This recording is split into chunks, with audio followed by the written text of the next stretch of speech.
ఈ కీర్తన 135వ అధ్యాయము మొదటి లైన్, ఆఖరి లైన్ ఒకటే ఉంటుంది చూడండి. యెహోవాను స్తుతించుడి, యెహోవాను స్తుతించుడి.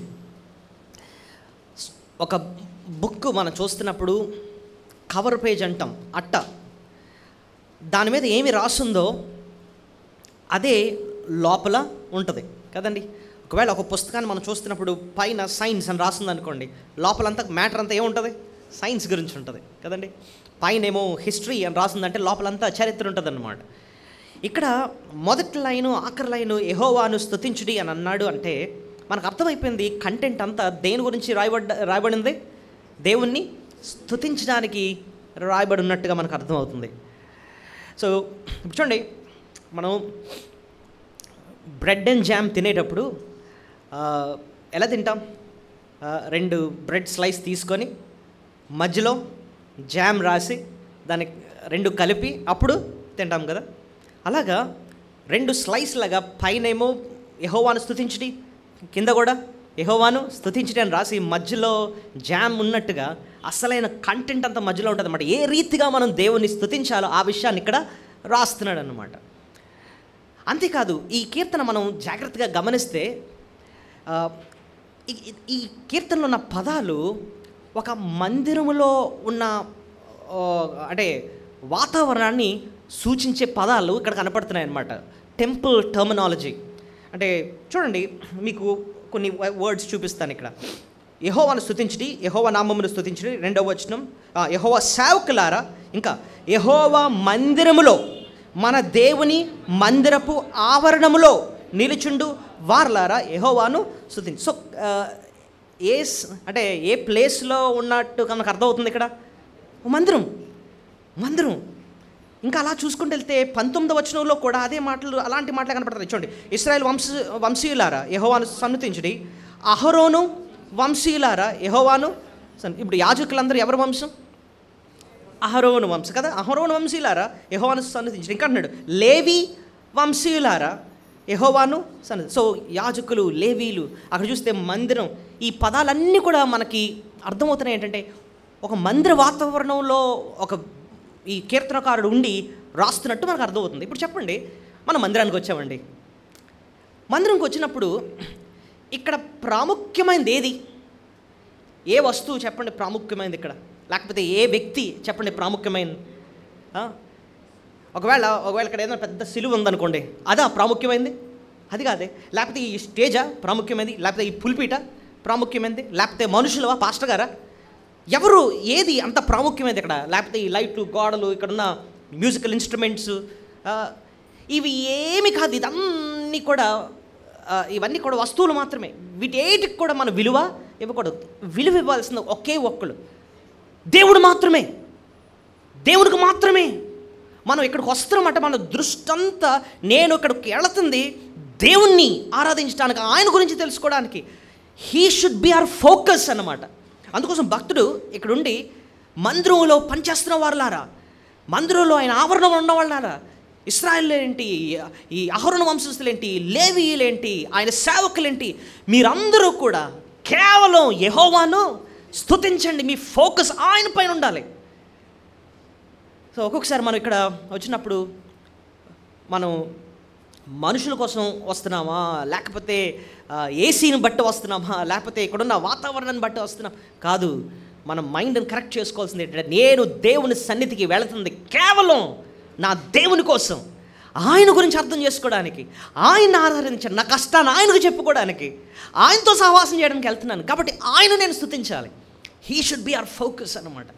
సో ఈ కిందన ఈ భాగం అంతా కూడా అండి మనం గమనిస్తే, ఈ మధ్య భాగం దేవుని గురించి అద్భుతమైన విషయాలు, 8 విషయాలు ఇక్కడ మనం చూడబోతున్నాం. 8 అమేజింగ్ లెసన్స్ అబౌట్ గాడ్. దేవుని గురించి మనం, ఆయన గొప్పతనాన్ని గురించి, ఆయన గుణలక్షణాల గురించి భాగులు మనం అర్థం చేసుకొని మనం దేవుణ్ణి ఆరాధిద్దాం. దేవుని గురించి అర్థం చేసుకుంటే మనకు కలిగే మేలు ఏంటండి అని అంటే, నేను ఎప్పుడు ఒకటి అంటాను, హృదయంలో సంతోషం రావాలి అంటే మనకు తెలియాల్సింది ఎవరి గురించి తెలుసా? దేవుని గురించి. మన జీవితంలో ఎన్నెన్నో విషయాలు తెలుసుకుంటాం. చదువుకున్నాం అనుకో, ఒక డాక్టర్ అయితే హ్యూమన్ బాడీ గురించి తెలుసుకుంటావు, ఒక ఇంజనీర్ అయితే ఒక టెక్నాలజీ కోసం తెలుసుకుంటూ ఉంటావు, ఏవేవో కొత్త కొత్త విషయాలు నువ్వు తెలుసుకుంటూ ఉంటావు అనమాట. కానీ మనం తెలుసుకోవాల్సింది ఒక్కళ్ళ గురించి. జీవితానికి సంతోషం, ధైర్యం కావాలి అంటే నువ్వు తెలుసుకోవాల్సింది ఎవరి గురించి అంటే నిన్ను సృష్టించిన దేవుని గురించి నువ్వు తెలుసుకోవాలన్నమాట. Do you know your God? నీ దేవుని గురించి నీకు తెలుసా? ఆయన గురించి తెలుసుకున్నప్పుడే నీ జీవితానికి సంతోషం. భక్తుడు అంటున్నాడు కదా కీర్తన 63లో, నేను రాత్రి జాములయందు నీ గురించి నేను ధ్యానించినప్పుడు క్రొవ్వు మెదడు దొరికినంతగా నా ప్రాణము తృప్తి పొందుచున్నది అంటున్నాడు అనమాట. అంటున్నాడు నాకు అంత తృప్తి వచ్చింది నా జీవితానికి ఎప్పుడైతే నీ గురించి నేను ధ్యానించినప్పుడు, నీ గురించి నేను అర్థము చేసుకున్నప్పుడు. సో మన ఇక్కడ కూర్చొని అర్థం చేసుకోవాల్సింది ఆయనను. దేవుని గురించి ఎప్పుడు అర్థం చేసుకుంటామోనండి భయాలు ఎగిరిపోతాయి అన్నమాట. సంతోషం, ధైర్యం, ఉత్సాహం మన హృదయంలో ఉంటుంది. సో ఇక్కడ మనం కూర్చున్నప్పుడు మనం హృదయం నిండా నింపుకోవాల్సింది ఎవరి గురించి చెప్పండి?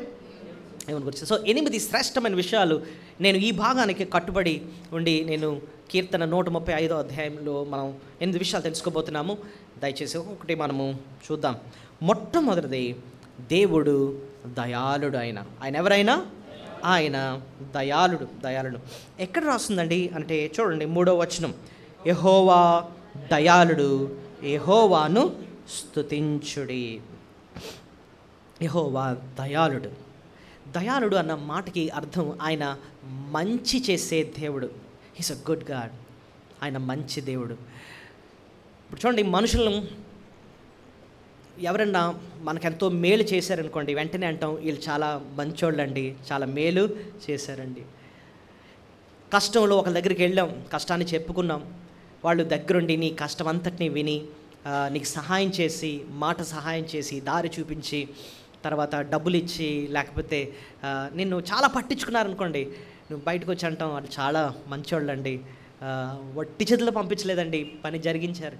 నిజానికి దేవుడు దయాళుడు అంటే అర్థం ఏంటంటే ఆయన దగ్గరకు వచ్చిన వారిని వట్టి చేతులతో ఆయన మళ్ళీ వెనక్కి పంపించడండి. యేసు ప్రభు ఈ లోకంలో ఉన్నప్పుడు ఆయన దగ్గరికి ఎవరు వచ్చినా సరే ఆయన వారిని వట్టి చేతులతో పంపించలేదు, మేలు చేసే పంపించాడు. కొంతమందికి వాక్యాన్ని బోధించాడు, కొంతమందికి ఆహారాన్ని పెట్టాడు, కొంతమందికి స్వస్థతను ఇచ్చాడు. సో ఆయన దగ్గరకు వచ్చిన వారిని ఆయన వట్టి చేతులతో పంపించలేదు, వారి పాపాలు క్షమించాడు. పక్షవాతంతో ఉన్న వ్యక్తి ఆయన దగ్గర తీసుకొచ్చారు, ఇదిగో నీ పాపాలు క్షమింపబడి ఉన్నాయి కుమారుడా అంటున్నాడు అన్నమాట. పాపం చేత పట్టబడిన స్త్రీ తీసుకొస్తే ఇదిగో నేను క్షమించాను, నీ పాపాలన్నీ కడిగాను, ఇక వెళ్ళు పాపము చేయకు అంటున్నాడు అన్నమాట. ఆయన దగ్గరకు వచ్చిన వారిని వట్టి చేతులతో ఆయన పంపించే దేవుడు కాదు, ఆయన మంచి దేవుడు. ఆయన మంచి దేవుడు. సో ప్రభు యొక్క మంచితనం లేదా దయాళత్వాన్ని గురించి కొంచెం లోతుగా అర్థం చేసుకోవడానికి ప్రయత్నిద్దాం. ఎందుకంటే ఆ లక్షణాన్ని మనం అందరం అనుభవిస్తున్నాం. ఈరోజు ఇక్కడ కూర్చున్న ప్రతి ఒక్కళ్ళం కూడానండి ఆయన యొక్క దయాళత్వాన్ని అనుభవిస్తున్న వారమే. ఆయన మంచితనాన్ని నువ్వు నేనేం చేస్తున్నాం? అనుభవిస్తున్నాం. ఏ రీతిగానండి అని చూస్తే దేవుని యొక్క మంచితనం గురించి కొన్ని మంచి వచనాలు ఉన్నాయి. దేవుడు ఆయన దగ్గరకు వచ్చిన వారికి మంచి చేస్తాడు కాదు, శ్రేష్టమైనది చేస్తాడట. ఎలాంటిది? ఎక్కడ రాస్తుంది? అందరికీ తెలిసిన వచనమే, యాకోబు 1:17 అంటాడు, శ్రేష్టమైన ప్రతి ఈవియు సంపూర్ణమైన ప్రతి వరమును పరసంబంధమైనదై జ్యోతిర్మయుడగు తండ్రి యొద్ద నుండే వచ్చును. అంటే అక్కడ మనకు అర్థమవుతుంది ఏంటంటే శ్రేష్టమైనది ఏదన్నా నువ్వు అనుభవించావు అంటే అది ఎక్కడి నుంచి వచ్చింది? దేవుని దగ్గర నుంచే వచ్చింది. ఎందుకండి అంత శ్రేష్టమైనవి ఎందుకు నీ జీవితంలో చేశాడు అని అంటే ఆయన దయాళుడు, ఆయన హీస్ అ గుడ్ గాడ్, ఆయన మంచి చేసే దేవుడు, ఆయన శ్రేష్టమైనది మన జీవితంలో చేస్తాడు ఆయన. అంతేకాదు మన జీవితంలో మనం అనుభవిస్తున్న ప్రతీది కూడానండి ఆయన మంచితనాన్ని బట్టే. చూడండి అపోస్తుల కార్యములు 14వ అధ్యాయము 17వ వచనం. అపోస్తుల కార్యములు 14వ అధ్యాయము 17వ వచనం. ఆయనను ఆయన ఆకాశము నుండి మీకు వర్షమును ఫలవంతములైన ఋతువులను దయచేయుచు ఆహారము అనుగ్రహించుచు ఉల్లాసముతో మీ హృదయములను నింపుచు మేలు చేయుట చేత తన గురించి సాక్ష్యము లేకుండా చేయలేదని బిగ్గరగా చెప్పింది. దేవుడు తన మంచితనాన్ని చూపిస్తున్నానని మన ఎదురుగుండా ఎన్నో సాక్ష్యాలు పెట్టాడటండి. సాక్ష్యం అంటే అర్థం ఏంటి? రుజువులు. తన మంచితనాన్ని మనం అనుభవిస్తున్నామని ఎన్నో రుజువులు మన ముందు పెట్టాడు. ఏంటండి ఆ రుజువులు అంటే 17 వచనంలో ఒక్కొక్కటి రాసుకుంటూ వస్తున్నాడు. ఆయన ఆకాశం నుండి మీకు వర్షం. సో వర్షం పడుతుందంటే దాంట్లో మనం చూడాల్సింది ఏంటో తెలుసా? దేవుని యొక్క మంచితనం. ఆయన మేలు చేశాడు కాబట్టి మనకేం కురుస్తుంది? వర్షం కురుస్తుంది. ఇంకా చూడండి, ఫలవంతములైన ఋతువులు. మనకేంటంటే ఋతువులు ఉన్నాయండి. ఋతువులు అంటే సీజన్స్ అన్నమాట. ఎండాకాలం అని, వర్షాకాలం అని, శీతాకాలం అని, ఏ టైంకి కావలసిన ఆ సీజన్స్ దేవుడు ఇస్తున్నాడు. ఆ ప్రతి సీజన్లో కూడా కావాల్సిన ఫ్రూట్స్ వస్తూ ఉంటాయి కదండి. ఇప్పుడు సమ్మర్ వచ్చిందనుకోండి, ఏం వస్తూ ఉంటాయి మనకి? మ్యాంగోస్ వస్తూ ఉంటాయి, ఇంకా ఈ వాటర్ మెలన్ వస్తూ ఉంటుంది. ఇవన్నీ దేవుడు ఏ సీజన్కి కావాల్సినవన్నీ కూడా ఆయన ఇస్తున్నాడు. అక్కడ కూడా దాని వెనకన మనం చూడాల్సింది ఆయన యొక్క మంచితనం. ఇంకా చూడండి, ఋతువులను దయచేయచ్చు, ఆహారమును అనుగ్రహించు. ఆహారం అనుగ్రహించడం అంటే మనం కడుపు నిండా తింటున్నామంటే కూడా దాని వెనక మనం చూడాల్సింది ఆయన యొక్క మేలు, ఆయన యొక్క మంచితనం చూడాలి. ఇంకా చూడండి, ఉల్లాసముతో మీ హృదయములను నింపుచు. హృదయాల్ని దేంతో దేవుడు నింపుతాడంటండి? ఉల్లాసం అంటే సంతోషం. ఒకరోజు నువ్వు సంతోషంగా ఉన్నావు అంటే నీ హృదయంలో అంత సంతోషాన్ని నింపింది ఆ మంచి దేవుడు. దేవుడు మంచి దేవుడు కాబట్టి నీ హృదయాన్ని దేంతో నింపాడు? సంతోషంతో, ఉల్లాసంతో నింపాడు. మనం ఒక్కొక్కసారి ఎంతో సంతోషాన్ని అనుభవిస్తాం, సరదాగా కుటుంబంతో అనుభవిస్తూ సరదాగా నవ్వుకుంటూ రోజంతా ఎంతో మంచి ఆహారాన్ని తిని సరదాగా గడిపామనుకోండి, ఆ టైము, ఆ ఉల్లాసం అన్నది దేవుడే ఇచ్చాడన్న సంగతి ఒక్కొక్కసారి మనము మర్చిపోతాం. సో ఈ వచనం మనకు జ్ఞాపకం చేస్తుందంటే ఇవన్నీ కూడా నీ జీవితంలో నువ్వు అనుభవిస్తున్న ఉల్లాసం ఏంటి, నువ్వు తింటున్న ఆహారం ఏంటి, నువ్వు అనుభవిస్తున్న ఋతువులేంటి, ఇవన్నీ కూడా దేవుడు ఆయన మంచివాడని చెప్పి నీ ముందు ఏంటది సాక్ష్యాలు, రుజువులు నీ ముందు పెట్టాడన్న విషయాన్ని ఇక్కడ అంటున్నాడు. ఇది చదవండి, తనను గురించి సాక్ష్యం లేకుండా చేయలేదని బిగ్గరగా చెప్పిరి. అది. సో ఇవన్నీ కూడా మనం అనుభవిస్తున్నామంటే కేవలం ఆయన యొక్క గొప్ప మంచితనం. నేను ఆదికాండంలో ఆదాము గురించి ఆలోచిస్తున్నాను. దేవుడు ఆదాము పట్ల ఎంత మంచితనాన్ని చూపించాడో, ఒకసారి ఆలోచిద్దాం. ఆదాముకి దేవుడు సృష్టించాడు, నివాసం అవసరం. మనిషికి ఏంటి అవసరం? నివాసం. తన మంచితనాన్ని చూపించి ఒక తోటను దేవుడు ఏర్పాటు చేశాడు. ఆ తోటలో ఆయన నరుణ్ణి తీసుకెళ్ళి పెట్టాడండి. అంటే నివసించడానికి దేవుడు ఏమిచ్చాడు? ఒక తోటనిచ్చాడు. అక్కడ యొక్క మంచితనం చూడండి, దేవుడు ఎంత మంచి దేవుడు. ఇంకా తినడానికి ఆహారం అవసరం కాబట్టి ఏమిచ్చాడు? మంచి ఫ్రూట్స్ ఇచ్చాడు దేవుడు. రకరకాల ఫలాలు చెట్లు ఇచ్చాడు అనమాట. ఫలాలు తిను అన్నట్టుగా. ఇంకేమి ఇచ్చాడండి అని చూస్తే వాటర్ అవసరం. ఏదైనా తోటల నుంచి 4 నదులు ప్రవహిస్తున్నాయండి. ఈ హవీలా అని ఇవన్నీ కూడా, సిద్దికేల్ అని ఇవన్నీ ఏంటో తెలుసా? ఏదేను తోటలో నుంచి వస్తున్న నదులు అన్నమాట. ఈ నదుల్ని దేవుడు ఎవరి కోసం ఏర్పాటు చేశాడు? ఆదాము కోసం. ఆ తోటంతటిని తడపడం కోసం, ఆదాము సంతోషంగా నీరు తాగడం కోసం అని చెప్పి సమృద్ధి అనే నీరు ఇచ్చాడు. అక్కడ కూడా ఆయన యొక్క మంచితనం మనం చూస్తున్నాం. తర్వాత ఇంకేమిచ్చాడు? పనినిచ్చాడు. ఇదిగో నువ్వు తోటని చక్కగా సేద్యపరచు అని చెప్పి పని ఇచ్చాడు అనమాట. తర్వాత ఆజ్ఞ ఇచ్చాడు, ఇదిగో నువ్వు అన్నీ తినుగాని ఆ తోట మధ్యనున్న ఆ చెట్టు మంచి చెడులు తెలియజేసు వృక్ష ఫలం మాత్రం నువ్వు తినొద్దు అంటున్నాడు. అది కూడా ఆజ్ఞ ఇస్తున్నాడు. ఆ ఆజ్ఞలో కూడా ఆయన యొక్క మంచితనం ఏంటో మనం చూస్తున్నాం. ఇదంతా అయిన తర్వాత భార్యను తీసుకొచ్చాడు, అవ్వను తీసుకొచ్చాడు. నరుడు ఒంటరిగా ఉండడం మంచిది కాదు అని చెప్పి మనిషి కోసం ఆలోచించి సాటి అయిన సహాయాన్ని తీసుకొచ్చాడు. ఇదంతా మనకు అర్థమవుతుంది ఏంటంటే దేవుడు మంచి దేవుడు, మనకి ఏంటి అవసరమో ప్రతీది కూడా మనకు సమకూరుస్తున్నాడు. ఇదంతట్లో మనం చూడాల్సింది దేవుడు ఎంతో మంచి దేవుడు. God is good. మన జీవితంలో ఏది అనుభవిస్తున్నా మనం అనాల్సిన మాట గాడ్ ఈజ్ గుడ్. దేవుడు ఆయన ఎంతో మంచి దేవుడు అండి. God is good all the time. అయితేనండి దేవుని యొక్క మంచితనాన్ని ఎక్కువగా చూపించింది ఎక్కడండి? ఆయన మంచితనాన్ని చూపించి ఎన్నెన్నో మేలు చేశాడు, అంత బాగానే ఉంది. కానీ హైయెస్ట్ లెవెల్ ఎక్కడ చూపించాడు మనిషికి అని చూపిస్తే మీరే చూడండి. యోహాను సువార్త 10వ అధ్యాయము 14-15 వచనాలు. ఇక్కడ మనం చూస్తే ఒక కాపరిగా ఆయన తను తాను అర్థం చేయిస్తున్నాడు. నేను గొర్రెలకు మంచి కాపరిని, గొర్రెల మంచి కాపరిని. ఇంకా చూడండి, తండ్రి నన్ను ఎలాగూ ఎరుగునో నేను తండ్రిని ఎలాగూ ఎరుగుదునో అలాగ నేను నా గొర్రెలను ఎరుగుదును, నా గొర్రెలు నన్ను ఎరుగును, మరియు గొర్రెల కొరకు నా ప్రాణము పెట్టుచున్నాను. 14-15 వర్సెస్. ఈ 2 వచనాల్లోనండి దేవుడు యేసయ్య ఆయన ఎంత మంచివాడో అర్థం చేయించడానికి ఒక మాట అంటున్నాడు, గొర్రెల మంచి కాపరిని. ఏమంటున్నాడు? గొర్రెలకు నేనేంటి? మంచి. He's a good shepherd. ఈ మంచి కాపరి గొర్రెలకు ఎన్నో మంచి చేయొచ్చు. ఏంటంటే చేయొచ్చు? ఆహారం పెట్టవచ్చు.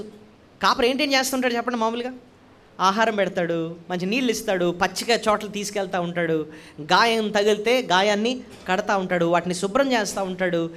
ఇదంతా బాగానే ఉందండి. ఒక పరిస్థితి వచ్చిందంట. లాస్ట్లో అంటున్నాడు ఆ మాట చూడండి, 15 చివరిని అంటున్నాడు,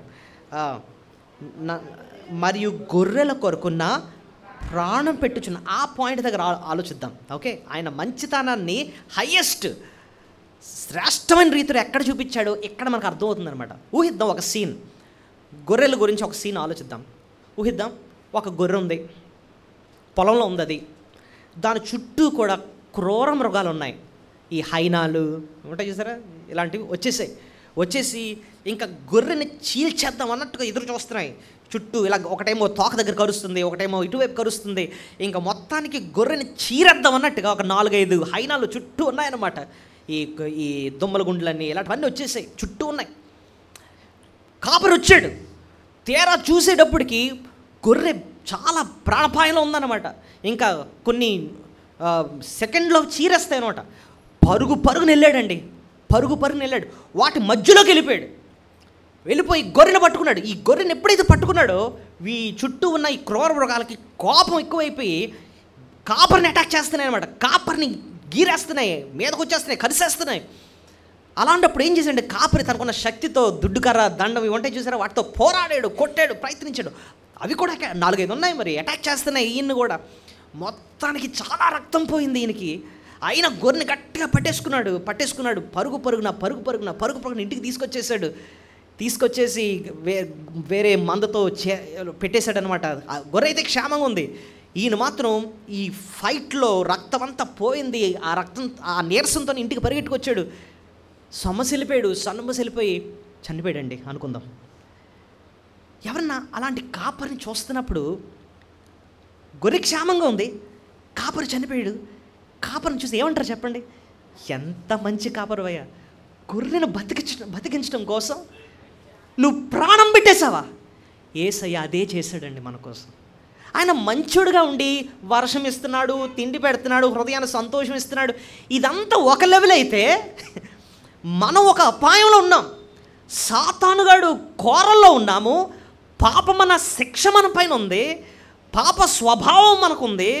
ఈ పాపం వల్ల నరకానికి సాతాను ఈడ్చుకొని వెళ్ళిపోతున్నాడు అన్నమాట. ఆయన వచ్చాడు, మనల్ని పట్టుకున్నాడు, ఆయన మన కొరకు ప్రాణము పెట్టి నిన్ను నన్ను బ్రతికించడం కోసం ఆయన ప్రాణాన్ని దారిపోసాడు అనమాట. అక్కడ చెప్తున్నాడు, నేను గొర్రెకు మంచి కాపరిని. కాబట్టే ఆ మంచితనాన్ని చూపించడానికి ప్రాణాన్ని దారిపోసాను నేను. అది ఆయన మంచితనం అండి. ప్రాణాన్నే దారిపోసిన దేవుడు నీకు ఈ లోకంలో ఏది అవసరమో ప్రతీదీ ఆయన మంచితనాన్ని బట్టి నీకు ఇస్తాడనమాట. అది ఆయన యొక్క మంచితనం. సో దేవుణ్ణి మనం ఆరాధించేటప్పుడు మనం ఇవన్నీ ఆలోచిస్తూ ఉండాలి. ప్రభువా, నేను అలాంటి కోరల్లో ఉన్నప్పుడు నువ్వు నన్ను రక్షించావే, నా ప్రతి అవసరాన్ని నువ్వు ఎందుకు తీర్చావు, నువ్వు ఎంత మంచి దేవుడివి అని చెప్పి ఆయన మంచితనాన్ని బట్టి మనం దేవుని ఎంతో స్తుతులు చెల్లించాలి. సో మొట్టమొదటిది ఈ దినం మనం ధ్యానించిన పాఠం ఏంటంటే, దేవుడు ఎవరు చెప్పండి? ఆయన దయాళుడు, లేదా ఇంకో మాటలో చెప్పాలంటే ఆయన మంచి దేవుడు. He's a good God, he's a good God, he's a good shepherd. ఆయన మంచి కాపరి, ఆయన శ్రేష్టమైన చేసే దేవుడు, మన ప్రతి అవసరాన్ని ఆయన తీర్చే దేవుడు, మన కోసం ప్రాణం పెట్టిన దేవుడు ఆయన. ఆయన మంచితనం అండి. ఇంకా కొంచెం ఆలోచిస్తుంటే మంచోళ్ళకి మంచి చేయడం కాదు, ఆయన ఎలాంటి వాళ్ళకి మంచి చేస్తున్నాడో తెలుసా? చెడ్డవారైన మనలాంటి వాళ్ళకి ఆయన మంచి చేస్తున్నాడు. ప్రభు ఒక దగ్గర అంటాడు, మీరు చెడ్డవారై ఉండి మీ బిడ్డలకు ఏం చేస్తున్నారు? మంచి ఈవులు ఇస్తున్నారే అని అంటాడు. మీ అబ్బాయి ఒకవేళ రొట్టెని అడిగితే మీరు రాయనివ్వరు కదా, అలాగే ఒకవేళ చేపను అడిగితే పావునివ్వరు కదా. మీ బిడ్డలకే మీరు ఏమిస్తారు? మీరు మంచి ఈవులు ఇస్తారే. అలాంటప్పుడు పరలోకపు తండ్రి ఇంకెంత మంచివాడు, ఆయన అడిగిన వారికి ఇంకా మరి శ్రేష్టమైనవైన దయచేయను కదా అంటున్నాడు అనమాట. ఒకసారి చదువుదాం వచ్చిన మత్తయి సువార్త 5వ అధ్యాయము 45వ వచనం చూడండి. Matthew chapter 5 verse 45. వెయిట్ ఎన్నో వచనం అంటే 7వ అధ్యాయం 11వ వచనం. 7, 11, 10, 11 కలిపి చదువుదాం. మీరు చెడ్డవారై ఉండి మీ పిల్లలకు మంచి ఈవులని ఎరిగియుండగా పరలోకపు తండ్రి మీ తండ్రి తన్ను అడుగు వారికి అంతరికంటే ఎంత నిశ్చయముగా మంచి ఈవులు ఇచ్చును. ఇంకా కొంచెం పైకి వెళితే 9వ వచనంలో ఇంకా మంచి మాట అంటున్నాడు. మీరు ఏ మనుషుడైనను తన కుమారుడు తన రొట్టెని అడిగిన ఎడల వానికి రాతినిచ్చునా, చేపను అడిగిన ఎడల పామునిచ్చునా? మీరు చెడ్డవారై ఉండి మీ పిల్లలకు ఏమిస్తున్నారు? మంచి ఈవులు ఇస్తున్నారు. అయితే పరలోకమందున మీ తండ్రి తన్ను అడుగు వారికి అంతకంటే ఎంతో నిశ్చయముగా మంచి ఈవులను ఇచ్చును. మీరే ఇంత చెడ్డోళ్ళు ఇంత మంచి చేస్తుంటే పరలోకపు తండ్రి ఇంకెంత మంచి దేవుడు, ఆయన అడిగిన వారికి ఎంత శ్రేష్టమని ఇస్తాడు. ఆయన మంచి దేవుడు అండి. ఈరోజు మనం ఆయన సన్నిధిలో మోకరించినప్పుడు ఎన్నో అవసరాలు మనల్ని వెంటాడుతున్నాయేమో, ఎన్నో ఆలోచనలు మనల్ని వెంటాడుతున్నాయేమో. ఒకటే అడగాలి, దేవా నువ్వు మంచి దేవుడు తండ్రి, ప్రాణాన్నే పెట్టిన దేవుడు, నన్ను రక్షించడానికి నీ ప్రాణాన్ని ఇచ్చిన అంత మంచి కాపరివి, ప్రతి మంచి కూడా నువ్వు నా జీవితంలో చేస్తావు. ఇదిగో నా అవసరం ఇదో తండ్రి, సహాయం చేయండి. ఆయన మంచితనం ఇంకనూ ఆయన పాదాల దగ్గరికి వచ్చేటట్టు మనకి చేయాలన్నమాట, ఆయన స్తుతించేటట్టు మనం చేయాలి. రెండోది, ఈ కీర్తన 135వ అధ్యాయంలో దేవుని యొక్క గుణలక్షణం కూడా మనం చూద్దాం. 3వ వచనం చూడండి. యెహోవా దయాళుడు, యెహోవా స్తుతించుడి, ఆయన నామమును కీర్తించుడి, అది మనోహరము. సో రెండో మాట, దేవుణ్ణి ఆరాధించడానికి ఇక్కడ నేర్చుకునే సత్యం ఏంటంటే దేవుని నామము మనోహరం. ఏ మాట రాయబడింది ఇక్కడ? నామం ఏంటంటండి? మనోహరం అన్న మాటకి అర్థం ఏంటంటేనండి సువాసన. చెప్పండి, సువాసన, ఫ్రేగ్రెన్స్ అనమాట. ఇప్పుడు చూడండి, ఏదైనా మంచి ఎవరైనా పర్ఫ్యూమ్ కొట్టుకొని వెళ్తున్నారనుకోండి, మంచి సువాసన వచ్చిన వెంటనే మనం చూస్తాం, తక్కువ తిరిగి ఎవరబ్బా ఎంత మంచి సువాసన వస్తుంది ఎవరి దగ్గర నుంచి అని చెప్పి ఇలా చూస్తాం అనమాట. ఎవరైనా మంచి కూర వండుతున్నారనుకోండి ఇంట్లోంచి, మంచి బయటికి మసాలా మంచి స్మెల్ వస్తుంది అనుకోండి, రోడ్డు మీద వెళ్ళేవాడు కూడా ఏం చేస్తారు, ఒకసారి చూస్తారు, బాబు ఏం వండేస్తున్నారా బాబు అనుకుని చూస్తారు. అవునా? అంటే ఒక సువాసన మళ్ళీ ఏం చేస్తుంది? ఆకర్షిస్తుంది. దేవుని నామం అంటండి, ఆయన నామం అంటే ఆయన యొక్క లక్షణాలు, ఆయన యొక్క గుణ లక్షణాలే. ఆయన నామం ఎంత మనోహరం అంటే అంటే ఆయన గురించి అర్థం చేసుకుంటే ఆయన మీద ఆకర్షింపబడిపోతాడట. ఎలాంటి వ్యక్తి అన్నా సరే, ఎంత మంచి దేవుడా అని చెప్పి ఆకర్షింపబడిపోతాం అంటండి. ఎందుకంటే ఆయన నామమే మనోహరమైనది, ఫ్రేగ్రెన్స్ అన్నమాట.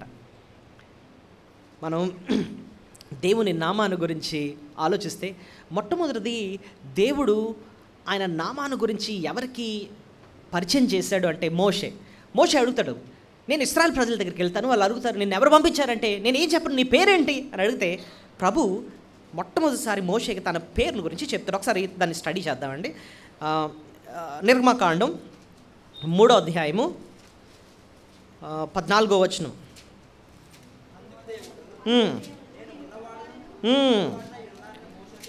కొంచెం పైనుంచి చదువుదామా?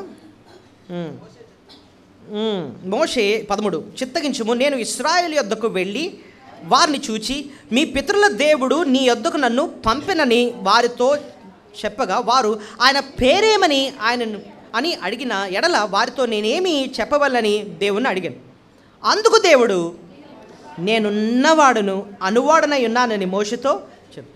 ఉన్నవాడు అంటే మాటకు అర్థం ఏంటో తెలుసా అండి? ఇంగ్లీష్లో ఐ యామ్ అంటే అర్థం ఏంటంటే తరాలు తరాలు మారిన నేను ఒకే రీతిగా ఉన్నవాడును. నా లక్షణాలు ఏవి మారవు, ఒకే రీతిగా నేను ఎప్పుడూ ఉన్నాను. నా ప్రేమ మారదు, నా న్యాయం మారదు, నా నీతి మారదు, నా జీవం మారదు, నా ప్రేమ మారదు. ఒకే రీతిగా ఉన్న దేవుడు నేను ఉన్నవాడును. I am that I am. నేను ఉన్నవాడు, ఒకే రీతిగా ఉండేవాడును. అది దాని అర్థం అనమాట. సో నేను ఉన్నవాడు ఏమంటున్నాడండి? మళ్ళీ ఈ ఉన్నవాడు అన్న మాటని వివరణ దేవుడు మళ్ళీ మోషేకి ఇస్తాడు. ఎక్కడండి అంటే నిర్గమాకాండంలోనే 34వ అధ్యాయం చూడండి. నిర్గమాకాండం 34వ అధ్యాయం. దేవుడే ఆ నామానికి వివరణ ఆయన ఇస్తాడు. నిర్గమాకాండం 34వ అధ్యాయము 5వ వచనం నుంచి చదువుతున్నాను. మేఘములో యెహోవా దిగి అక్కడ అతనితో నిలిచి యెహోవా అన్న నామమును ప్రకటించి. ఇక్కడ ఆలోచిద్దాం. యెహోవా అన్న నామాన్ని ప్రకటించడం అంటే అర్థం ఏంటి? అర్థం చేయిస్తున్నాడు. నేను చెప్పాను కదా, నా పేరు ఉన్నవాడు అన్న పేరు నేను మీకు చెప్పాను కదా. అదే మోషే ఆ నామం అంటే ఏంటో నేను నీకేం చేస్తాను? ప్రకటిస్తాను, వివరిస్తాను, నీకు జాగ్రత్తగా విను అని చెప్పి నెక్స్ట్ 6వ వచనం నుంచి ఆ నామం ఏంటో ఇక్కడ అర్థం చేయిస్తున్నాడు. చూడండి. అతని ఎదుట యెహోవా అతన్ని దాటి వెలుచు యెహోవా కనికరం, దయ, దీర్ఘశాంతం, విస్తారమైన కృపా సత్యములు గల దేవుడని యెహోవా. ఆయన 1000 మందికి కృప చూపుచు దోషమును అపరాధమును పాపమును క్షమించును. కానీ ఆయన ఏమాత్రమును దోషులను నిర్దోషులుగా ఎంచక 3-4 తరముల వరకు తండ్రుల దోషమును కుమారుల మీదకి కుమారుల మీదకి రప్పించడని ప్రకటించెను. ఎప్పుడైతే ఆ ప్రకటన అర్థమైంది 8వ వచనంలో, అందుకు మోషే త్వరపడి నేల వరకు తల వంచి నమస్కారం చేసి. చూసారా, ఎప్పుడైతే ఆయన నామం ఎంత మనోహరమైందో అర్థం చేసుకున్నాడో, ఎంత విలువైన నామం అయింది అని అర్థం చేసుకున్నాడో, మోషేనంట వెంటనే త్వరపడి నేల వరకు తల వంచుకొని ఏం చేశాడు? నమస్కారం చేశాడు. ఇంతకీ మోషేకి ఏమర్థమైందండి ఈ 2 వచనాల్లో అని చూస్తే? మనకు ఫస్ట్ ఆయనకి ఏం పేరని చెప్పాడు? 3వ అధ్యాయం 14వ వచనంలో నేను ఉన్నవాడు అంటే ఎల్లప్పుడూ ఒకే రీతిగా ఉన్నవాడిని అని చెప్పి ఇక్కడ లక్షణాలు చెప్తున్నాడు. ఏంటేంటి ఒకే రీతిగా ఉండేవి అని చూసి 6వ వచనంలో ఏమంటున్నాడంటే యెహోవా అంటే నా కనికరము ఎప్పుడు ఎన్ని తరాలు మారినా అదే రీతిగా నేను కనికరాన్ని చూపిస్తాను. ఇంకా అంటున్నాడు దయ అంటే ఆయన మంచితనం, హిస్ గుడ్నెస్. నేను ఇందాక ఫస్ట్ పాయింట్ ఏం నేర్చుకున్నాం? దేవుని యొక్క దయాళత, ఆయన మంచితనం. తరాలు మారినా, నువ్వు మారిపోయినా సరే నీ పట్ల నేను చూపించే దయాళత్వం మాత్రం ఏమాత్రం మారదు. నువ్వు నమ్మకస్తుడు కాకపోయినా సరే నీ ఎడల నా నమ్మకత్వాన్ని ఏంటో నేను చూపిస్తాను. నీ ప్రేమ నా పట్ల మారిపోయినా సరే నీ పట్ల నాకుండే ప్రేమ మాత్రం ఎప్పుడూ మారదు. ఒకే రీతిగా నేను ప్రేమిస్తున్నాను. శాశ్వతమైన ప్రేమతో, తెగని ప్రేమతో నేను ఏం చేస్తున్నాను? ప్రేమిస్తున్నాను. చూడండి, ఇప్పుడు ఒక్కొక్క లక్షణం.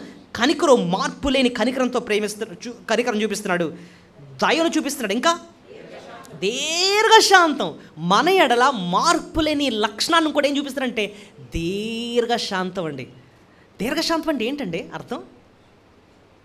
దీర్ఘశాంతం నాకు ఇక్కడున్న లక్షణాల్లో నన్ను ఆలోచింపజేసే, నిజంగా మోకరించి దేవుని స్తుతించే ఒక లక్షణం ఏంటంటే మార్పు లేని లక్షణం దీర్ఘశాంతం. అంటే అర్థం ఏంటో తెలుసా? త్వరగా కోపం రాని లక్షణం. దీర్ఘశాంతం ఏంటి అర్థం? త్వరగా కోపం రాని లక్షణం అంట. అంటే అర్థం ఏంటి? ఇప్పుడు చూడండి, దేవునికి త్వరగా కోపం వచ్చేస్తుంది అనుకోండి, అంటే అర్థం ఏంటి? నువ్వు ఒక్క పాపం చేసిన వెంటనే దేవుడు పట్టేయాలని కొడుతున్నాడు అనుకోండి, ఎలా ఉంటుంది చెప్పండి? మనకు దెబ్బలు తగలట్లేదు వెంటనే, ఎందుకు చెప్పండి? మన ఎడల ఇంకా ఏం చూపిస్తున్నాడు? దీర్ఘశాంతం. ఇదిగో నీ ఎడల నేను దీర్ఘశాంతంగా, ఫలానా అబద్ధం ఆడినా సరే నీకు శిక్ష ఎందుకు రాలేదు తెలుసా? వెంటనే నీ ఎడల నువ్వు మారుతావని అవకాశం ఇస్తూ నేను నీ ఎడల ఏం చూపిస్తున్నాను? దీర్ఘశాంతం. అది మార్పు లేని లక్షణం. ఇది నిజంగా అర్థం చేసుకుంటే, దేవా నువ్వు ఎంత మంచివాడువా, నా పట్ల ఇంత దీర్ఘశాంతాన్ని చూపిస్తున్నావు, ఇంత వాత్సల్యత నా పట్ల చూపిస్తున్నావు. వాత్సల్యత అంటే ఏంటి అర్థం? మళ్ళీ అవకాశాన్ని ఇవ్వటం, అలాంటి లక్షణం నా ఏళ్ళలో చూపిస్తున్నాం. ఇది ఎంత మనోహరం తండ్రి, ఇది ఎంత సువాసన నాయన. ఇంత ఆగ్రహించిన తర్వాత నేను స్తుతించకుండా ఎలా ఉండగలను నాయన. ఎలాంటోడైనా సరే ఆయన పాదాల దగ్గర పరుగు పరుగున వచ్చేస్తాడనమాట. ఇంత కృప చూపించే, కనికరం చూపించే, దీర్ఘశాంతం చూపించే, ఇంకా అంటున్నాడు విస్తారమైన కృపా సత్యములు గల దేవుడైన యెహోవా ఆయన 1000 మందికి కృప చూపును, దోషమును, అపరాధమును, పాపాన్ని కూడా ఆయన ఏం చేస్తాడు? క్షమిస్తాడు. హి ఫర్గివ్స్. ఆయన లక్షణం, మార్పు లేని లక్షణం ఏంటంటే క్షమించే లక్షణం. ఆ గత వారం నేను క్షమించాను, ఈ వారం నేను క్షమించాను, ఆ కథ మళ్ళీ క్షమిస్తున్నాడు ఆయన. ఆ క్షమాపణ కూడా మార్పు లేని లక్షణాన్ని మన ఎడల చూపిస్తున్నాడు. అయితే ఆయన న్యాయం కూడా మారదంట. నెక్స్ట్ అంటున్నాడు చూడండి, కానీ ఆయన ఏమాత్రమును దోషులను నిర్దోషులుగా ఎంచక 3-4 తరముల వరకు తండ్రుల దోషములు కుమారుల మీదకి రప్పించునని సో ఆయన లక్షణాలు ఇంకో లక్షణం ఏంటంటే న్యాయం కూడా. తప్పు చేసిన వాడిని ఏం చేస్తాడు? న్యాయం శిక్షిస్తాడనమాట. సో ఆయన న్యాయం కూడా ఎప్పటికీ కూడా మారదు. మన విషయంలో ఆయన న్యాయం చూపించాడు, చేసిన పాపానికి శిక్ష విధించాడు. కానీ ఎవరి మీద? ప్రభు మీద. ఆయన ప్రియ కుమారుని శిక్షించాడు. అక్కడ న్యాయము నెరవేరింది. నీ ఎడల నా ఎడల క్షమాపణ ఇచ్చి ప్రేమ కూడా నెరవేర్చాడు అన్నమాట. సో మొత్తం మీద ఆయన నామాన్ని ఎలా అర్థం చేసుకుంటేనండి, దేవా నీ నామం ఎంత మనోహరం నాయన అని చెప్పి, సువాసనైన ఈ నామాన్ని నేను స్తుతులు చెల్లించుకుంటున్నానని చెప్పి దేవుని నువ్వు మనసారా స్తుతులు చెల్లిస్తాం. సో ఇప్పుడు 2 విషయాలు మనం అర్థం చేసుకున్నామండి. ఏంటంటే చెప్పండి, ఆయన దయాళుడు కాబట్టి ఆయన మనం స్తుతించాలి. రెండోది, ఆయన ఎవరండి? ఆయన నామం ఎలాంటిది? అయితే మనోహరం అన్న మాటని అర్థం చేసుకున్నట్టు కొంచెం జాగ్రత్తగా ఆలోచించాల్సిన ఇంకో పాయింట్ ఏంటనండి, మనం రక్షింపబడకముందు దేవుని మనోహర నామం మన దగ్గరికి తెచ్చినా సరే మనం ఆ విలువను మనం గ్రహించలే. మళ్ళొకసారి చెప్తున్నాను, దేవుని గురించి అనేకులు మన గురించి చెప్పారు. ఇగో దేవుడు క్షమించే దేవుడు, ఆయన దేవుడు పరలోకాన్ని ఇచ్చే దేవుడు, ఆయన ఎంతో ప్రేమ స్వరూపం అంటే మనం ఎలా స్పందించేవాళ్ళని చెప్పండి. ఊరికాయ చెప్పేలే, అంత సోదది మేనామో ఇలాగా అంటే ఆయన గురించి మంచిగా చెప్తుంటే తృఢీకరించేవాళ్ళం అనమాట ఒకప్పుడు. కానీ ఇప్పుడు ఎందుకండి ఆగ్రహించి అవును ఆయన మంచి దేవుడు అని చెప్పి ఎందుకు స్తుతిస్తున్నాం? ఇంత మార్పు ఎలా వచ్చింది చెప్పండి. మనకు జరిగిన విషయం ఏంటో చెప్పనా? ఒకప్పుడు మన స్వభావం ఎలాంటిదంటే దేవుణ్ణి అసహించుకునే స్వభావం. చెప్పండి, దేవుణ్ణి అసహించుకునే స్వభావం. కానీ ప్రభు ఎప్పుడైతే స్వభావాన్ని మార్చాడో ప్రభుని ప్రేమించే స్వభావం దేవుడు మనకి అనుగ్రహించాడు అనమాట. సో ప్రభు మనల్ని ఏం చేశాడు? స్వభావాన్ని.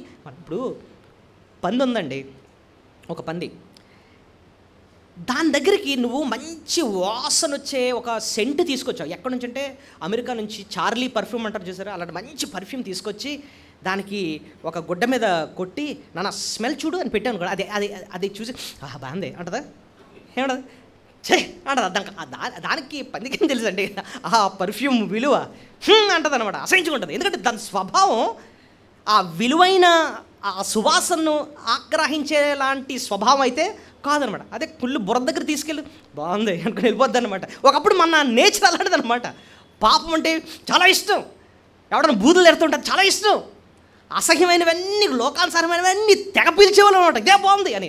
కానీ ప్రభు ఎప్పుడైతే స్వభావం మార్చాడోనండి వాటి మీద అసహ్యం పుట్టేసింది అనమాట. దీన్ని ఎంతమంది ఇష్టపడేవాడిని. ప్రభు ఆయన గురించి నేను అర్థం చేసుకోవాలి, ఆయన నేను ఆరాధించు. అద్భుతమైన థాట్ చెప్పారండి దేవుని గురించి. ఇదండి నాకు చాలండి, ఈ వారానికి మంచి థాట్ ప్రభుని గురించి నాకు అర్థమైందండి. ఎంత ఆగ్రహిస్తున్నాడు, ఏంటండి వీళ్ళు వచ్చిన మార్పు, ఏంటండి వీళ్ళు వచ్చిన మార్పు అంటే స్వభావాన్ని ప్రభు ఏం చేశాడు? మార్చాడు అనమాట. ఆయన మనోహరమే, ఆయన్ని ఆగ్రహించే ఆస్వాదించే అలాంటి మనసును అలాంటి స్వభావాన్ని ప్రభు నీకు నాకు అనుగ్రహించాడు. అందుబట్టండి వాళ్ళని దేవుని స్తుతులు చెల్లించాను.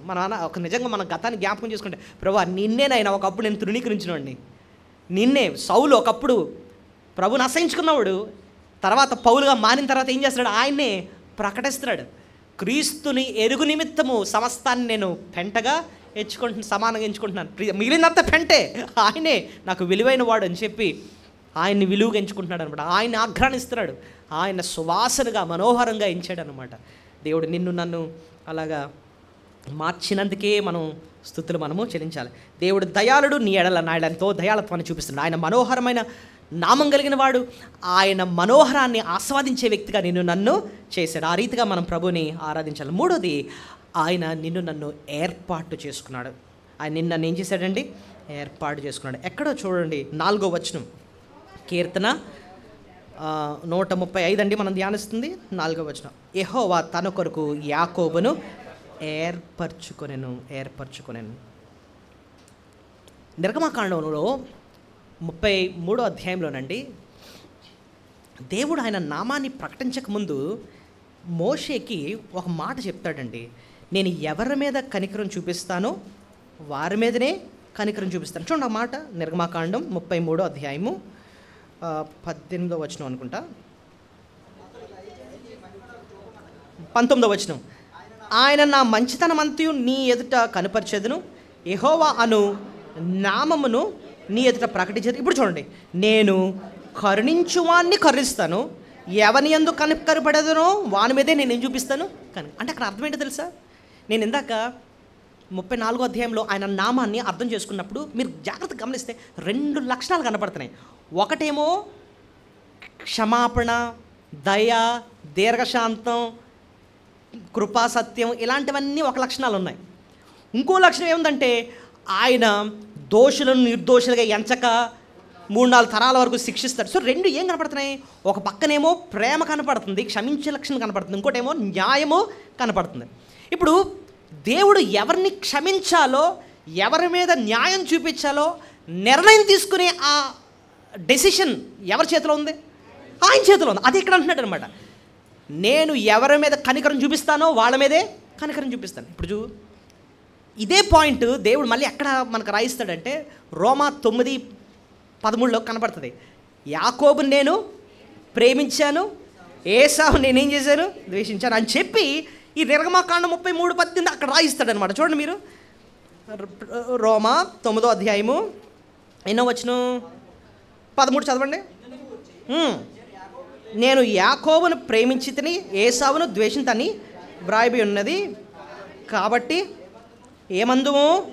దేవుని అన్యాయము కలదా? అట్లనరాదు. అందుకు మోషేతో ఎలాగూ, ఎవని కరుణించునో వాని కరుణిస్తాను, ఎవని ఎడల జాలి చూపెదనో వాని మీద జాలి చూపెదను. కాగా పొందగోరు అని వలనైనను ప్రయాసపడు అని వలనైనను కాదు, కానీ కరుణించు దేవుని వల్లనే అగును. ఈ వచనాలకు అర్థం ఏంటో తెలుసా? మీరు గమనించండి, ఎంత కనెక్షన్ మనకి ఇక్కడ కనపడుతుందో చూడండి. అక్కడ అదే వచనాన్ని చూపిస్తాను. ఎవరి మీద కనికరం చూపించాలో వాళ్ళ మీద నేను కనికరం చూపిస్తాను, ఎవరి మీద న్యాయం చూపించాలో వాళ్ళ మీద న్యాయము చూపిస్తాను. ఆ డెసిషన్ నా చేతిలో ఉంది, ఆ నిర్ణయం నా చేతిలో ఉంది అని చెప్పి ఇక్కడ రాస్తున్నాడు. 2 ఉన్నారు, ఏసావు, యాకోబు. ఇద్దరు ఎవరు మంచోళ్ళు? 2 మంచోళ్ళు కాదు. ఏసావేమో ఆడు క్లియర్గా అందరికీ తెలుసు మంచుడు కాదు అన్న సంగతి, చాలా విపరీతమైన అక్రమ జీవితం. యాకోబు చూడడానికి మంచిగా కనపడుతున్నాడు, కానీ అంతకన్నా డేంజర్ అనమాట మనోడు.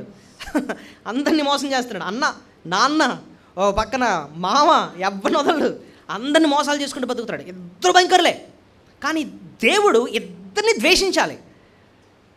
నిజానికి వాళ్ళ జీవితాన్ని బట్టి అయితే, వాళ్ళ క్రియలను బట్టి అయితే ఇద్దరిని ద్వేషించాలి. కానీ వాళ్ళ చేతిలో లేదట. దేవుడు అంటున్నాడు, నా చేతిలో ఉంది. ఏసావు నేను ద్వేషించాను, అతని మీద నా న్యాయం చూపిస్తున్నాను, శిక్ష చూపిస్తున్నాను.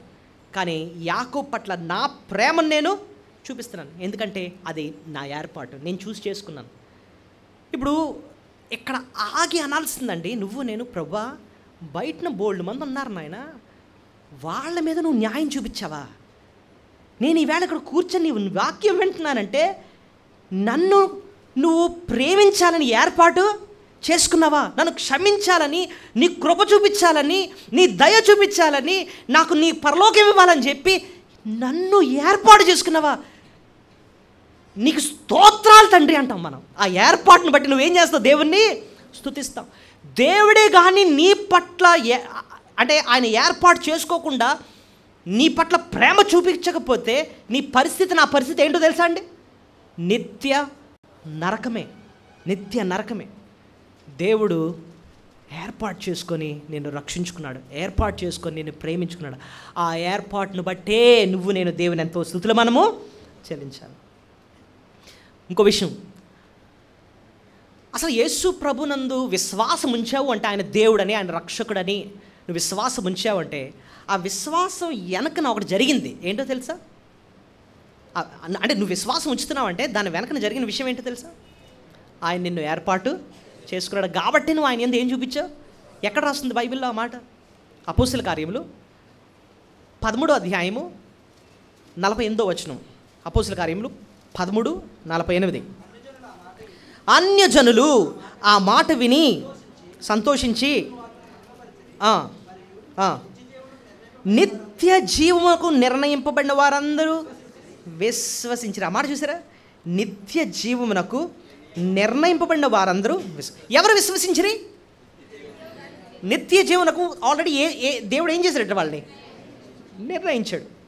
మీరు నేను ఎందుకు యేసుప్రభునందు విశ్వాసం ఉంచాం? ఆయన దేవుడు, ఆయన రక్షకుడని ఎందుకు విశ్వాసం ఉంచాం? దేవుడు నిన్ను నన్ను నిత్య జీవం కొరకు ఏం చేశాడు? నిర్ణయించాడు, ఏర్పాటు చేసుకున్నాడు. కాబట్టి ఇక్కడ కూర్చున్నావు మనం, కాబట్టి నువ్వు ఆయన ఆరాధిస్తున్నావు. అసలండి సింపుల్గా చెప్పుకుంటున్నాం కానీ ఈ మాటలు ఆలోచిస్తే, నేనా నాయన నీ ఏర్పాట్లో ఉన్నానా? పరలోకం ఉండడం కోసం ఎప్పుడు ఏర్పాటు చేసుకున్నాడు? జగత్పునాది వేయబడక మునిపే, ఇంకా భూమిని సృష్టించలేదు, నువ్వు నన్ను ఏర్పాటు చేసుకున్నావా? ప్రేమ చేత ఏర్పాటు చేసుకున్నావా? అప్పుడే నువ్వు ప్రేమను పెట్టావా నా పైన? ఎంత గొప్ప దేవుడు! సో నిజంగా దేవుణ్ణి, ఈ మాటలన్నిటిని బట్టి మనం దేవుని ఎంతో స్తుతులు చెల్లించాలండి. ఎంత అద్భుతమైన సత్యాలు చూడండి. సో మొదటిది, ఆయన దయాళత్వాన్ని మన ఏడలు చూపిస్తాడు. మంచి కాపురు వలె ప్రాణం పెట్టాడు.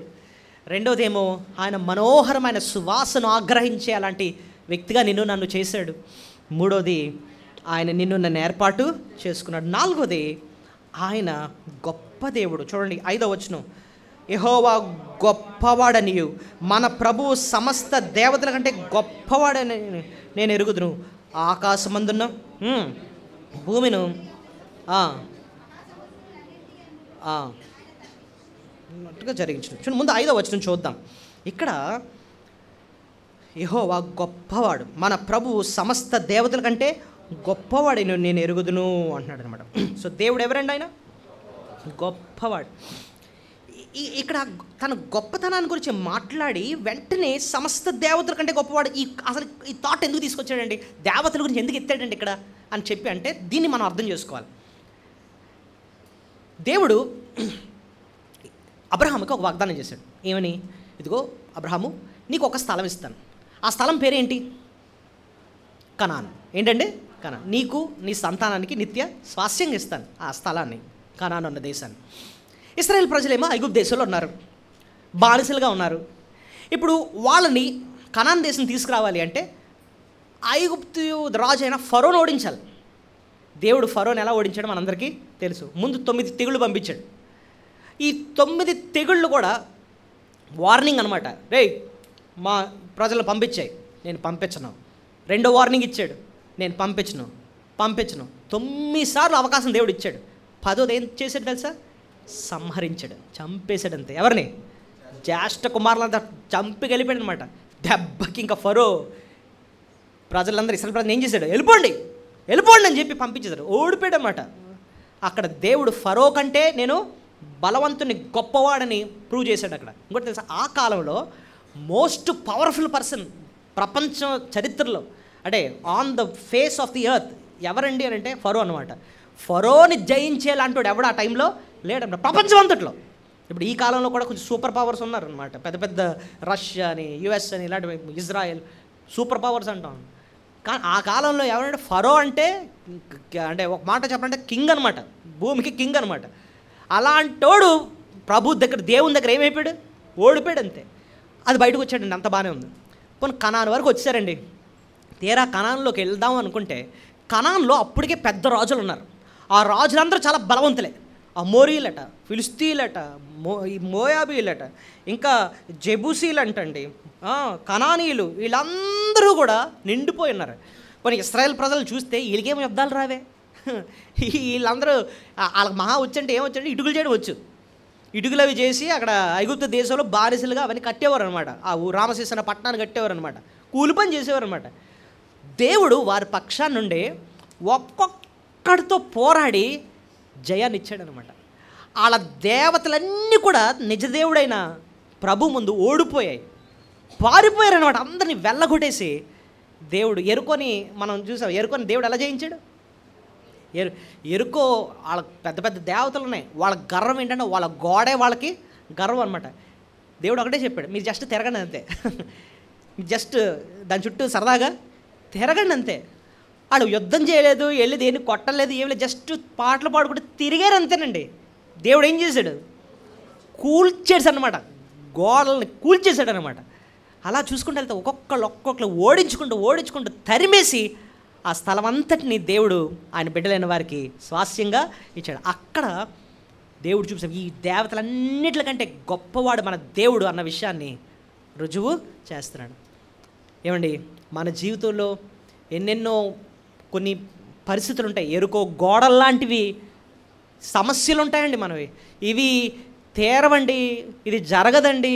దేవుడు అంటాడు, ఎరుకో గోడల్ని కూల్చురోడిని, ఈ సమస్యల్ని ఏం కాకుండా నేనేం చేస్తాను? కూల్చేయగలను. నేను అనాల్సింది, నువ్వు గొప్పవాడు నాయన.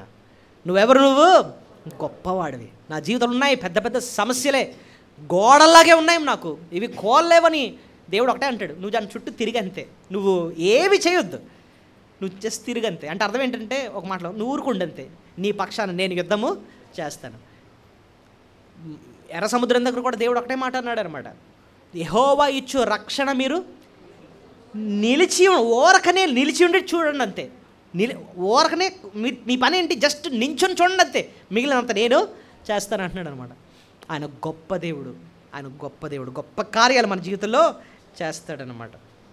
సో 4వది, మనం దేవుణ్ణి ఆరాధించాల్సింది. ఆయన గొప్ప దేవుడు, ఆయన గొప్ప కార్యాలు చేసే గొప్ప దేవుడుగా మనం ఆయన స్తుతులు చెల్లించాలి.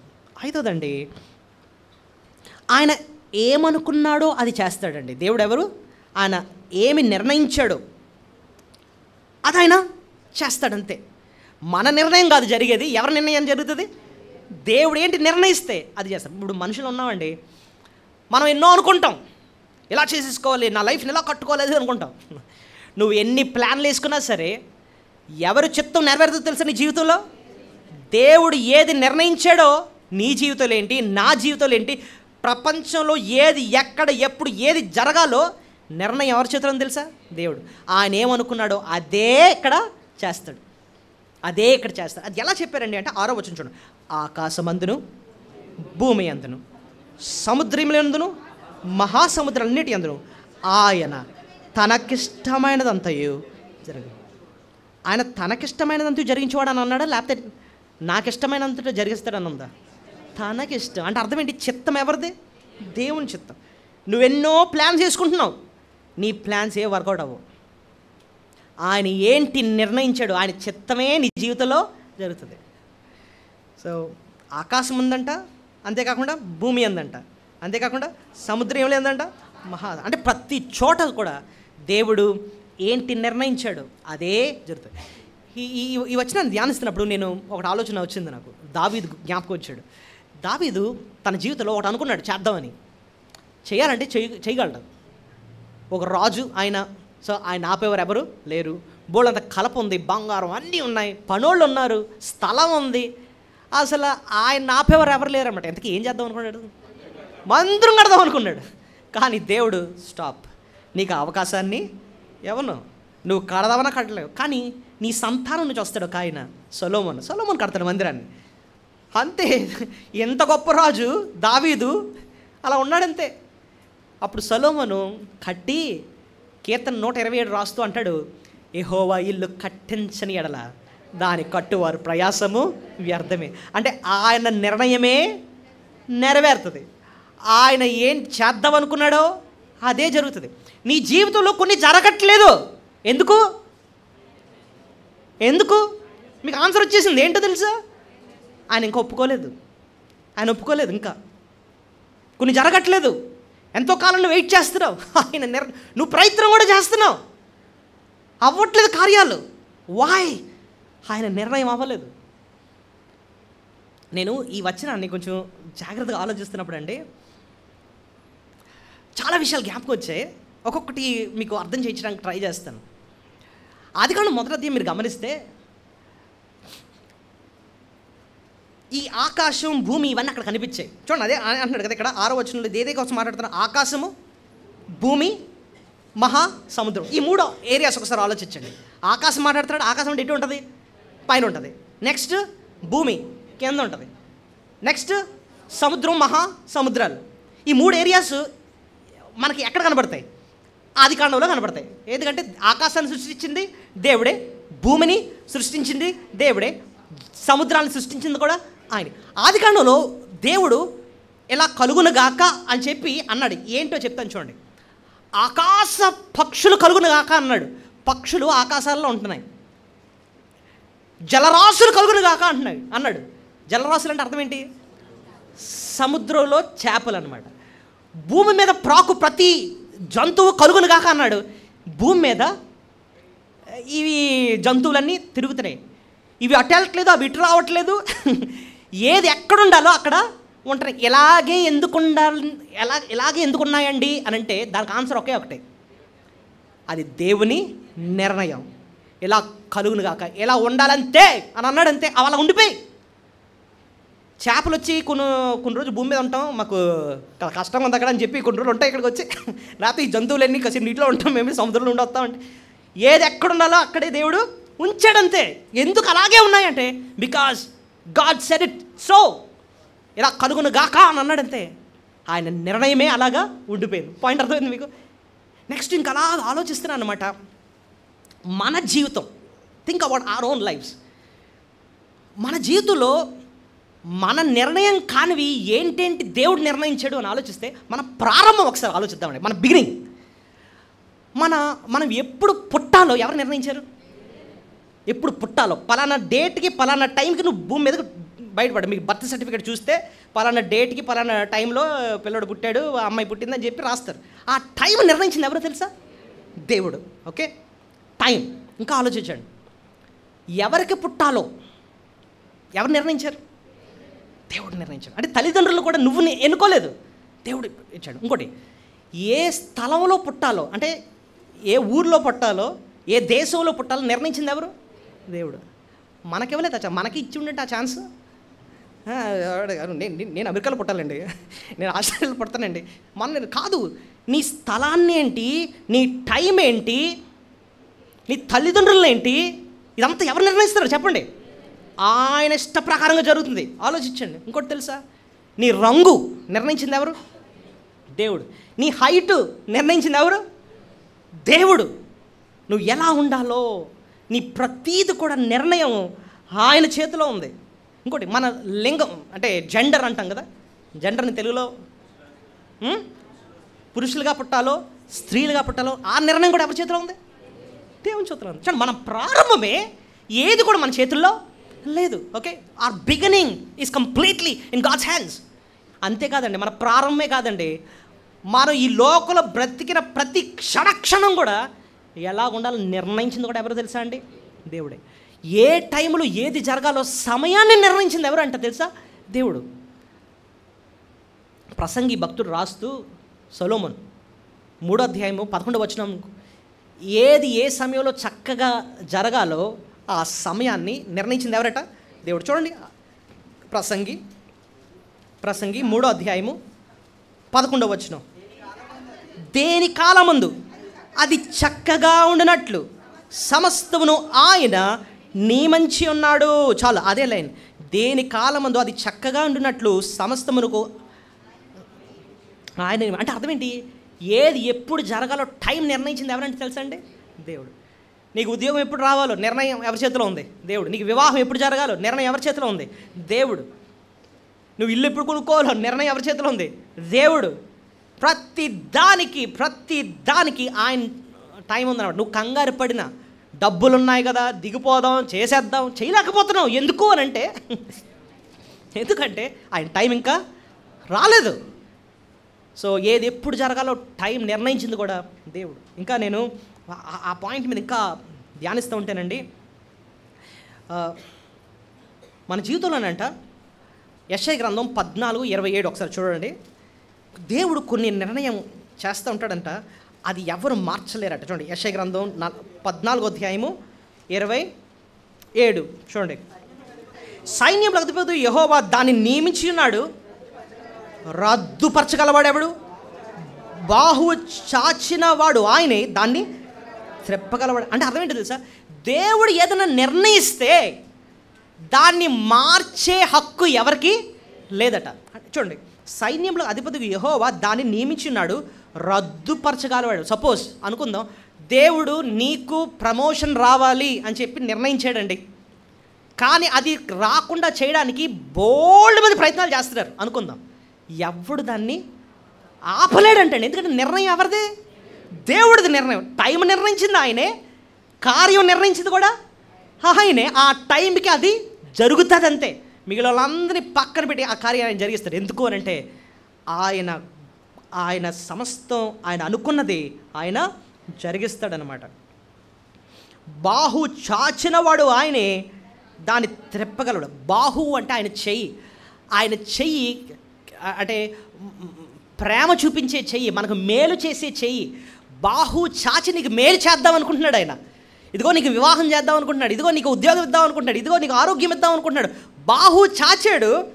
చెయ్యొద్దు అని చెయ్య త్రెప్పగలవాడు ఎవడంటే ఆ దీవెన ఆశీర్వాదం రాకుండా ఆపడానికి ఎవడు కూడా ఆపలేడంటండి.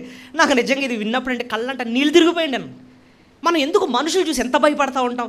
ఈడేదో చేస్తాడేమో, ఆడేదో చేస్తాడేమో, నేను పైకి ఎదగకుండా ఆడేదో నొక్కేస్తాడేమో. అరే, ఆయన బాహు చాస్తే ఎవడాపగలడు అసలు? అర్థమైంది మీకు? ఎందుకంటే ఆయన దేవుడు. ఆయన ఏమనుకున్నాడు, నీ జీవితంలో ఏం జరగాలని ఆయన నిర్ణయించాడో అది చేసి తీరుతాడంతే. ఆయన చెయ్యగలడు. ఆయన ఎవ్వరూ ఆపలేరు. ఆపడానికి ఆయన మనిషి కాదండి. ఆయన ఎవరు? ఆయన దేవుడు. దేవుడు అంత కీలకమైన దేవుడు. ఇలా అర్థం చేసుకుంటే ఆయన్ని స్తుతించకుండా ఉండలేం మనం. ఇంకోటి తెలుసా, ఒక చిన్న ఉద్యోగం రావాలంటే కూడానండి నియమించాల్సింది ఎవరంటే తెలుసా? దేవుడు. ఉద్యోగం, ఆ మాట ఎవరు ఒప్పుకుంటారంటే యోసేపు అంటాడు, ఫరో ఇంటికి తండ్రిగాను ఒక అధిపతిగాను ఆయన ఏం చేశాడు? నియమించాడు అంటాడన్నమాట. ఆదికాండం 45 అధ్యాయంలో అంటాడన్నమాట. 45:8 అంటాడన్నమాట. నన్ను నియమించిన ఆయన. నీకు ఒక ఉద్యోగం రావాలంటే కూడా నిన్ను నియమించేది కూడా ఎవరు తెలుసా అండి? దేవుడు. దేవుడు ఆయన అనుకున్నాడంటే అది జరుగుతుందండి, జరుగుతుంది. ఇంకోటి తెలుసా, ఒకవేళ ఆయన చిత్తం కాకుండా నువ్వెన్ని ప్రయత్నాలు చేసినా సరే, ఎన్ని ప్లాన్స్ వేసినా సరే, అది కూడా అర్థం ఒప్పుకోవాలి. ఏంటంటే నా చిత్తం, నా ప్లాన్స్ ఏవి కూడా జరగవు. కాబట్టి ప్రార్థన చేసుకున్నప్పుడు కూడా ఒకటే అనాలి. ఏంటనాలి చెప్పండి?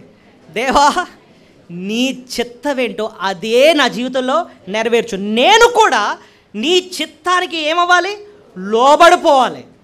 అది నాకు నేర్పించు. ఏమండి, ఒకవేళ సపోజ్ ఈ ఫోన్ దేవుడు తీసేసుకుందామని చెప్పి ఆయన నిర్ణయం అనుకోండి, నేనేం చేస్తానంటే గట్టిగా పట్టేసుకుంటాను అనుకుందాం. అంటే చిన్న ఎగ్జాంపుల్ చెప్తున్నాను.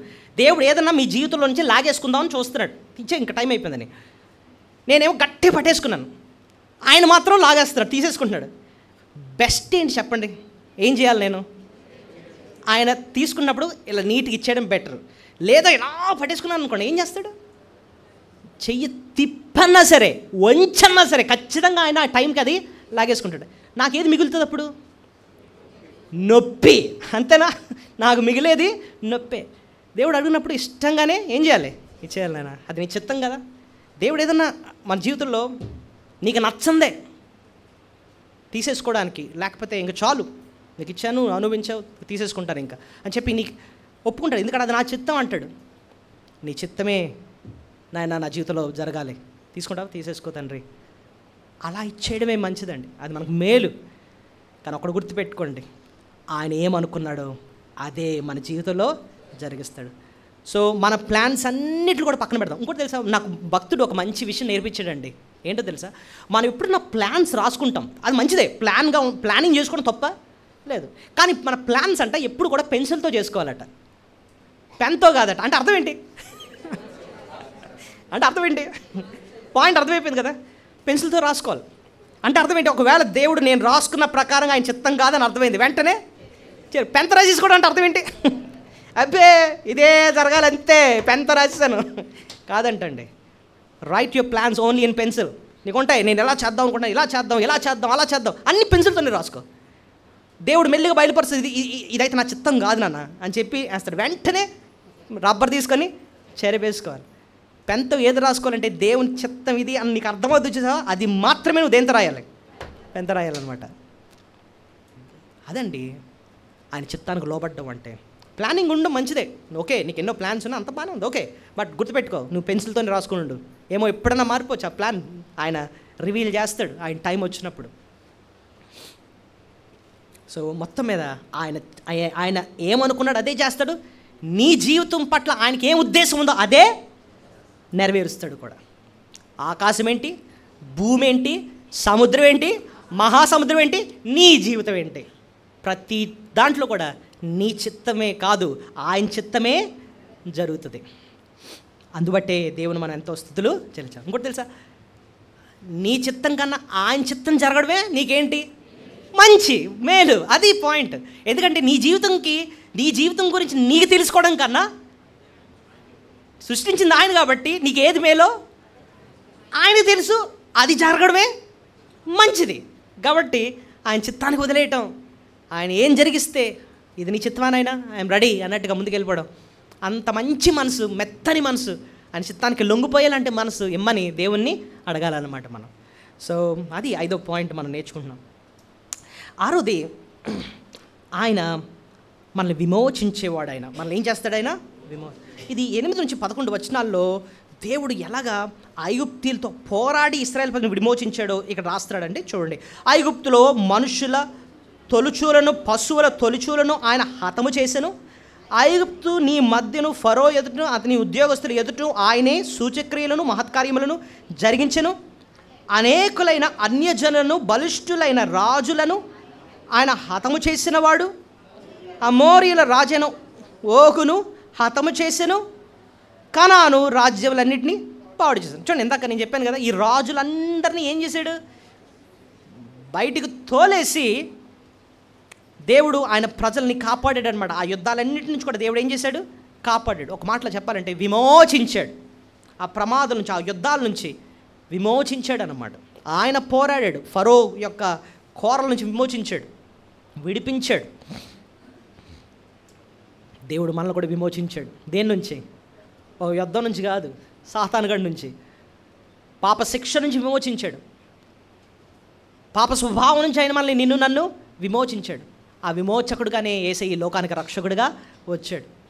ఆయన మరొక సిలువ మీద ప్రాణం పెట్టి రక్తాన్ని ధారపోసి పాపశిక్ష అంతా ఆయన భరించి ఆయన మరణించి తిరిగి లేచుట ద్వారా మనకు పాప క్షమాపణ, పాప స్వభావం నుంచి విడుదల, నరకం నుంచి విడుదల, దేవుని ఉగ్రత నుంచి విడుదల కాదు, గొప్ప రక్షణ ప్రభు నీకు నాకు అనుగ్రహించాడు.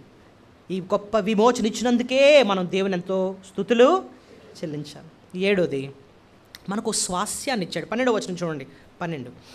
ఆయన వారి దేశమును స్వాస్యముగా ఇశ్రాయేలైన తన ప్రజలకు స్వాస్యముగా అప్పగించి. స్వాస్యము అంటే అర్థం ఏంటండి, స్వాస్థ్యం. మనకు తెలిసిన భాషలో స్వాస్యం అంటే ఏంటి అర్థం, స్వాస్యంగా వచ్చిందండి అంట అంటే అర్థం ఏంటి, అంటే స్థిరాస్తి, అంటే తండ్రుల ఆ వారసత్వంగా బిడ్డలకి వచ్చేదాన్ని ఏమంటారు, అది స్వాస్యం వచ్చిందండి అంటాం, అంతేనా. దేవుడు అంటండి ఇశ్రాయేల్ ప్రజలకేమో కనాన్ అన్న దేశాన్ని స్వాస్యంగా ఇచ్చాడు. మరి నాకేం ఇచ్చాడండి, నాకేం వచ్చిందండి అంటే అంతకన్నా శ్రేష్టమైంది ఇచ్చాడు ఆయన, పరలోకాన్ని నిత్య స్వాస్యం. హెబ్రీ 12:28 అంటాడు, నిశ్చలమైన రాజ్యం అంటండి. ఏ రాజ్యం అది, వాడబారని నిశ్చలమైన, ఎవ్వరు పాడు చేయలేని, ఎవ్వరు దొంగలించలేని అలాంటి స్థిరమైన శాశ్వతమైన రాజ్యాన్ని నీ కొరకు నా కొరకు స్వాస్యంగా ఆయన ఇచ్చాడు. ఎంత గొప్ప విషయం. సో ఆ పరలోకాన్ని గురించే మనం దేవుని ఎంతో మన స్తుతులు చెల్లించాలి. 14వ వచనంలో ఆఖరి మాట మనం చూసి ముగించుకుందాం. మనకు న్యాయం తీరుస్తాడు. చూడండి, యెహోవా తన ప్రజలకు న్యాయం తీర్చును, తన సేవకులను బట్టి ఆయన సంతానం పొందును. సో మన బాధ అర్థం చేసుకుంటాడు, అంతేకాకుండా మన పక్షాన్ని నుండి ఆయన న్యాయము తీరుస్తాడు. ఆయన న్యాయం తీరుస్తాడు. మనకు అంత బలం లేకపోవచ్చు, మనం అంత పోరాడలేకపోవచ్చు, కానీ ఆయన మీద ఆధారపడ్డాం. ఆయన మన పక్షాన ఉండి ఎంత అన్యాయం పరిస్థితులు జరుగుతున్నప్పటికీ కూడా మన పక్షానుడు ఆయన మన న్యాయము చేస్తాడండి. సో ఎన్ని అద్భుతమైన విషయాలండి. 8 విషయాలు మనం నేర్చుకున్నాం. మొట్టమొదటి ఏం నేర్చుకున్నాం చెప్పండి? ఆయన దయాళుడు, నీ ఎడల నా ఎడల ఎంతో దయాళత్వాన్ని చూపించాడు. ఒక మంచి కాపురు వలె ప్రాణం పెట్టినంత దయాళత్వాన్ని చూపించాడు. 2, ఆయన నామం ఎంతో మనోహరం, ఎంతో సువాసన. కాదు, ఆ సువాసన గల ఆ నామాన్ని అర్థం చేసుకోలేని తృణీకరించిన అలాంటి స్టేజ్లో ఉన్న మనల్ని, అలాంటి పరిస్థితుల్లో మనల్ని ఆఘ్రానించి ఆయన ఆరాధించేవాడిగా మనం చేసుకున్నాడు. 3, ఆయన ఏర్పాటు చేసుకున్నాడు, నేను రక్షించడానికి ఏర్పాటు చేసుకున్నాడు. 4, ఆయన గొప్ప దేవుడు, గొప్ప కార్యాలు ఆయన చేస్తున్నాడు మన జీవితంలో. 5, ఆయన ఏమనుకున్నాడో అదే చేస్తాడు, ఆయన చిత్తమే నడిపిస్తాడు, మన జీవితంలో జరిగిస్తాడు. 6, ఆయన మన విమోచకుడు, మనల్ని విమోచించు దేవుడు ఆయన. 7, ఆయన పరలోకాన్నే మనకు స్వాస్థ్యంగా ఇచ్చిన దేవుడు ఆయన. ఆఖరిగా మన పక్షా నుండి న్యాయం తీర్చే దేవుడు. సో వీటన్నిటిని బట్టి మనం ప్రభుని ఏం చేద్దాం? మనసారా స్తుతులు చెల్లిద్దాం. దయచేసి అందరూ మోకరించండి.